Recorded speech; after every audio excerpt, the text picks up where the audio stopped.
رسول الله رسول الله.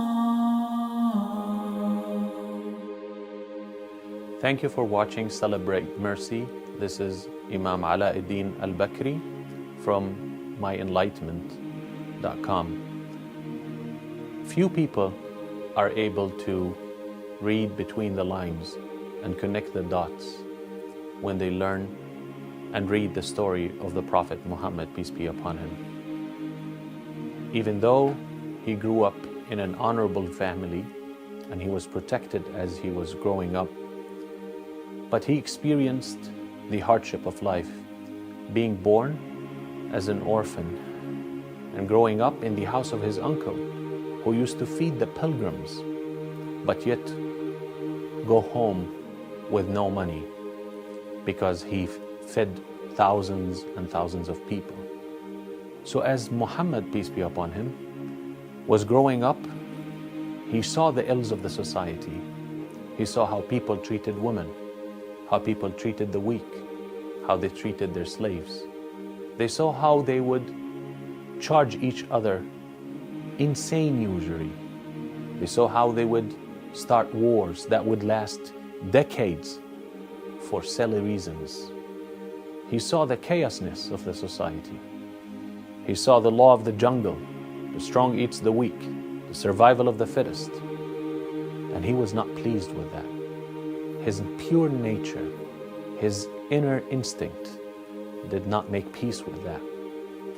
And as he grew up and turned 18 and became a businessman, he tried to solve the problem by leading by example. He became the truthful, the trustworthy, which means that no one else in the market was the truthful and the trustworthy. Otherwise, they wouldn't have called him that name. He was the best husband to his wife. He was the best father to his daughters. He treated them kindly. He showed the society the possibility of living in a different way. And he hoped by doing that and by leading by example, he will change the norms and the ways of his society. By the time he reached 35 years old, he realized what he was doing was not enough and that he needed more. When he turned 35, he solved a big problem that was about to happen in Arabia, in the city of Mecca, where he was born and raised, because they were fighting each other after rebuilding the Kaaba, the house of God. Who's going to put that black stone in the corner?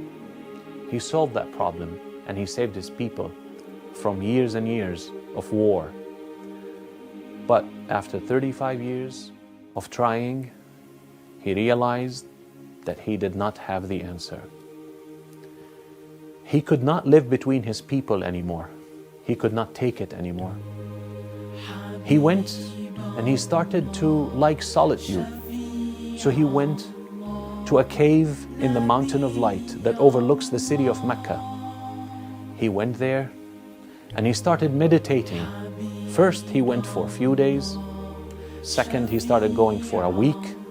Then he started going for long times, bringing the food from his wife and going to the cave to meditate. He went to the cave because he couldn't take it anymore. He couldn't take the oppression and the injustice. He went to the cave because he was looking for an answer. He went to the cave because whatever he was doing was not enough. So he was meditating and contemplating.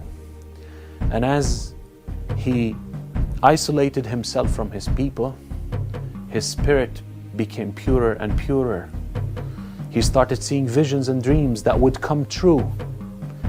And people started witnessing that. And as he was going through, not 5 hours, not 5 days, not 5 weeks or 5 months, but 5 years of going back and forth to that cave. After 5 years, the moment of truth came. An angel, Gabriel, came to him and hugged him in that cave at night.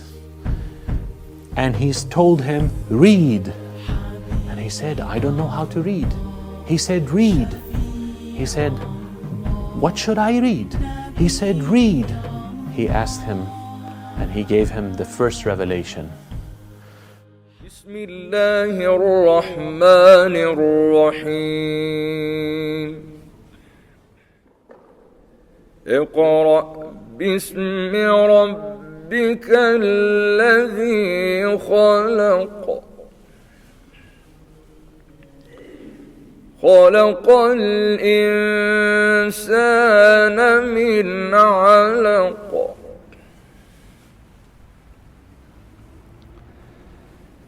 اقرأ وربك الأكرم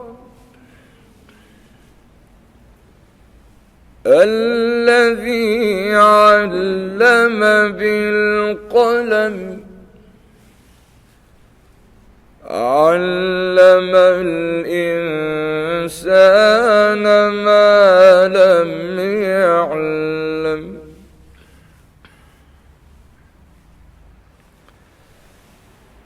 اقرأ باسم ربك الذي خلق خلق الإنسان